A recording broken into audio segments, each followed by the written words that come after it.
La mayoría de la sociedad moderna tiene siempre a mano un dedo que señala, juzga, condena y marca. Y señalamos de manera especial, en primer lugar, los errores, los vicios, los defectos y los pecados de los sacerdotes. Por toda parte hay lo mismo.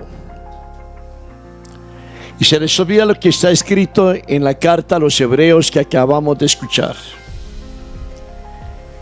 Todo sumo sacerdote escogido entre los hombres está puesto para representar a los hombres en el culto a Dios. Escúchense bien lo que es la misión de un sacerdote. La primera misión de un sacerdote es representar a la asamblea, representar a su parroquia, representar a su comunidad en el culto a Dios. ¿Para qué? Para ofrecer dones y sacrificios por los pecados. Sacerdote es aquel que recoge la ofrenda de la acción de gracias, el diezmo, la primicia, la alabanza, la gratitud y la presenta en el altar. Primer oficio del sacerdote.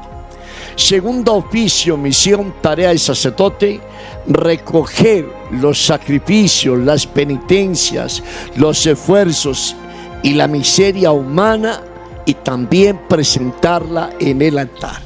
Entendamos dos cosas: se recoge lo bueno de un pueblo y se presenta en el altar, se recoge lo malo, pecados, errores, muertes, etcétera, y se pone en el altar. Dos misiones.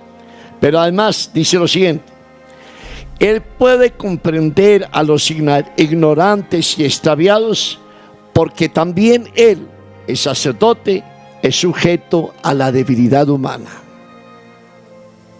Si el autor de la carta está diciendo en la Sagrada Escritura, el propio sacerdote tiene que ofrecer el sacrificio, la Eucaristía, la oración, el ayuno, la penitencia por sus propios pecados.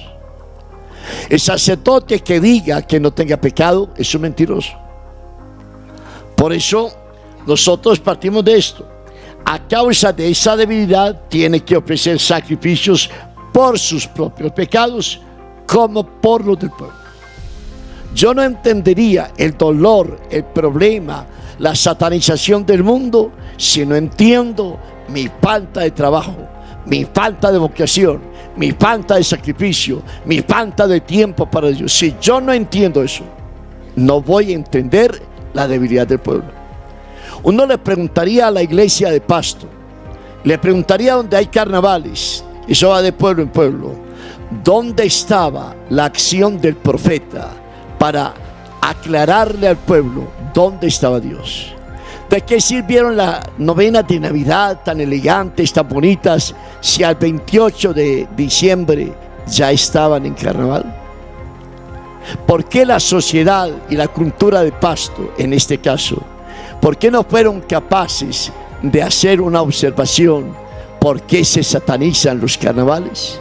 Recuérdenlo bien, la palabra carnaval significa carne de Baal, y todo el que participa de esas circunstancias, de esos momentos, está comiendo carne satánica, porque está entregando su vida al infierno. Primer momento: Cristo el Señor, siendo consciente de que era Dios, en ningún momento dijo: yo soy hijo de Dios. Jesús fue confirmado 5 veces. La primera, en la noche de Navidad, ante los pastores, les ha nacido el Salvador. Segundo momento, cuando fue presentado en el templo para la purificación de la Virgen y la circuncisión del niño, el anciano Simeón dijo: ahora, Señor, puedes dejar a tu siervo en paz, porque mis ojos han visto a tu Salvador. La tercera, ante la luz que vieron los reyes magos, que dejaron sus lugares y se fueron todos a buscar al rey de Israel que había nacido. Cuarta, escúchese bien, cuarta, allá en el momento del bautismo en el Jordán, Juan escucha y ve el de Espíritu Santo que desciende en forma de paloma sobre el Señor Jesús y escucha la voz del Padre que dice: este es mi Hijo, el amado, mi predilecto, escuchadle. En ningún momento Jesús dijo: yo soy el sumo sacerdote. Lo dirá al final de su vida: tomad y comed, que esto es mi cuerpo, tomad y bebed, que está mi sangre. Pero primero fue confirmado. Por eso Dios nos coloca frente a una tarea. ¿Qué hemos hecho con el bautismo que recibimos del sacramento del bautismo? ¿Qué hemos hecho con la tarea que nos entregaron? Porque después de supuesto exorcismo para sacar lo malo que está en nosotros, antes de la unción de los óleos de los catecúmenos, después de derramar el agua, se unge a la persona y se le dice: el Señor te unge como sacerdote, profeta y rey. ¿Dónde está? Le pregunto a cada uno de ustedes: ¿dónde está su misión de profeta? ¿Dónde está su misión sacerdotal? ¿Por qué a toda hora tenemos que ofrecer la miseria humana, el desgaste, la vulgaridad, el aborto, la planificación familiar? ¿Por qué tenemos a toda hora que estar viviendo la tragedia de los niños que asesinan antes de nacer? ¿Dónde está el sacerdote de la familia? Aquel papá, aquella mamá que sabe ofrecer el esfuerzo y el cansancio en el hogar para decirle al Señor: esta es tu familia. Ayer veía una cosa que toca algún pueblo por allá del Meta. Una familia que vivieron en unión libre y se mataron uno al otro. Se pegaban el uno al otro. Y al hacer la liberación a través de un hijo, decía la ex amante de aquel varón, decía: yo les puse ají en el corazón, les puse veneno, les puse rechazo para que se mataran. Y les puso al marido, a esa esposa o señora y a su hijo, les puso el odio. Y decía una cosa tan terrible, esa mujer decía en el infierno: estoy en el infierno porque yo le envenené el corazón a mi hijo contra su papá. Y cada vez que el papá y su hijo pelean, me castigan en el corazón, me rajan el corazón, me derraman fuego en mi corazón por haber hecho las cosas mal. Yo le pregunto a usted: ¿usted qué ha hecho con su vida? ¿Qué ha hecho con su bautismo? ¿Qué ha hecho con su confirmación? ¿Por qué, si es cierto que nosotros por el sacramento del bautismo debíamos tener el orden a partir de la fe que tengamos en el nombre poderoso de Jesús? ¿Por qué no somos capaces de decir: en el nombre poderoso de Jesús se va al Espíritu del Padre? ¿Por qué no somos capaces? ¿Por qué dudamos? ¿Por qué no dudamos de la cerveza? ¿Por qué no dudamos del licor? ¿Por qué no dudamos de las armas con que matamos, asesinamos, corrompemos, destruimos? ¿Por qué no dudamos de eso? ¿Por qué para lo malo sí somos guapos? ¿Y por qué para lo bueno somos cobardes? Hermano, la cosa es delicada. ¿Cuántas veces usted, habiendo conocido la palabra de Dios, negó su experiencia de Dios a tanta gente?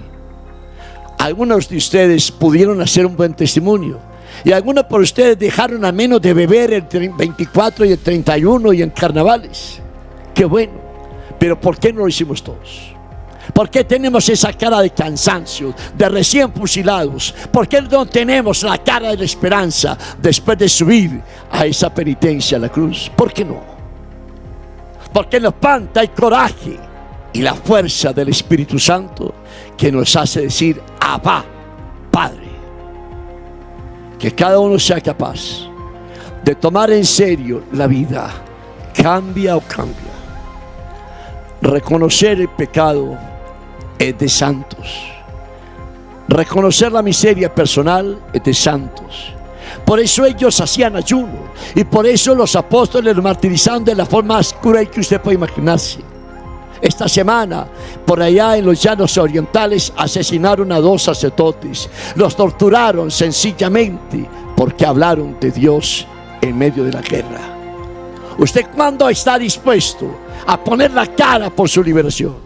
Esta casa no hace milagros y somos los más imperfectos y nos los echan todos los días en la cara, que allí un pecado, que allá un error. Es que usted tiene la razón, pero es que somos los únicos que ponemos nuestra debilidad y nuestro error al servicio de los otros que quieren caminar para cambiar. Juzgar es muy fácil.